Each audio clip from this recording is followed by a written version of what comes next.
Now, when I moved to the city, I didn't take very much with me from my parents' house, as my mother would often remind me every time I came to visit. I took my clothes.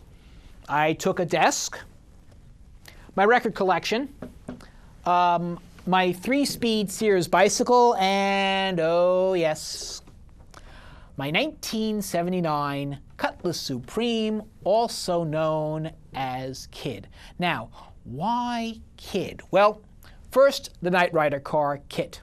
Second, the fact that my father used to refer to it as the kiddie car, since my brother and I shared it, although not always harmoniously. Now, my sister's husband actually got to drive Kid once when he and my sister were engaged. I was out of the country at the time, and my mother took a chance lending the car to him, knowing how particular I was about who drove it. Well, I snorted after hearing the news, now he has to marry her. And so he did. The kiddie car was acquired by my family about a month after I graduated from Rutgers University. Kid at the time was 3 years old, had 25,000 miles on the odometer, and a nickel-sized patched-up rust spot on the driver's rear side. She sported mag wheels, racing mirrors, and a few niceties such as power windows and a V8 engine. It was the first white car my family had ever owned. It was large enough so that my parents wouldn't worry about our safety, and sporty enough so that my brother, who really wanted a Trans Am, and I could enjoy it. Eventually, my brother bought himself a sporty Mazda RX-7, and Kid became mine by default. Now you might ask, why bother to take a car to the city?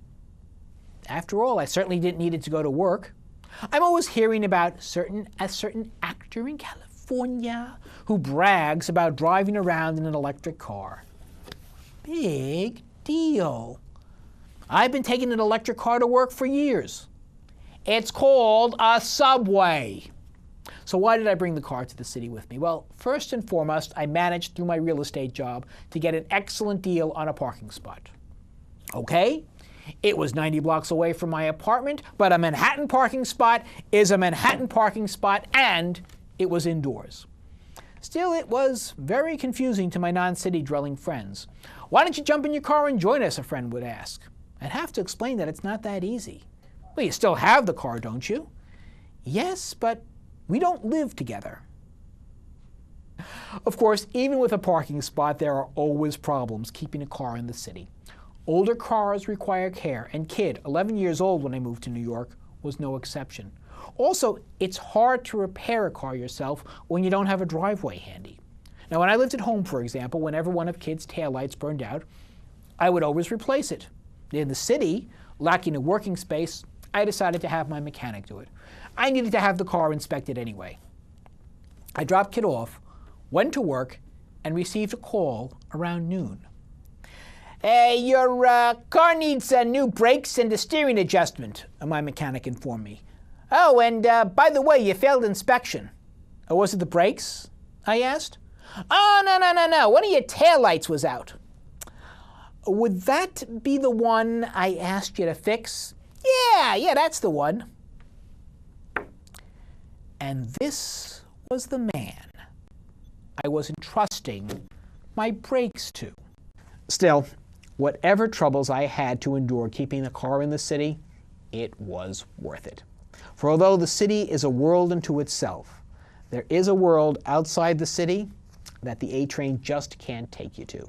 Sometimes we'd head up to the Catskills where I could enjoy a leisurely drive to the mountains, and if I did get lucky and meet a nice girl on one of these weekends, I always appreciated the fact that Kid had a bench seat rather than bucket seats in the front.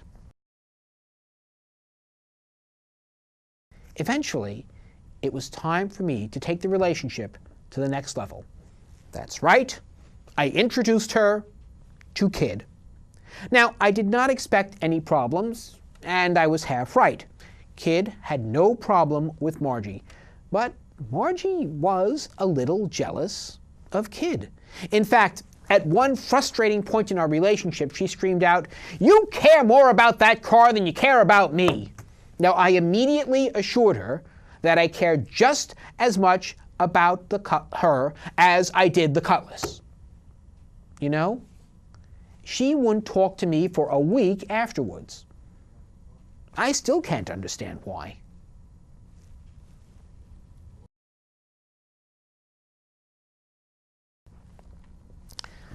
Now, there would come a time when I would have to let go of the car I so often called my best friend.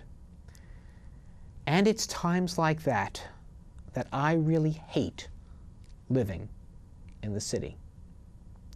Still, for a time, I had the two things that every Manhattanite dreams about: an affordable apartment in the city and an affordable and convenient way out of the city.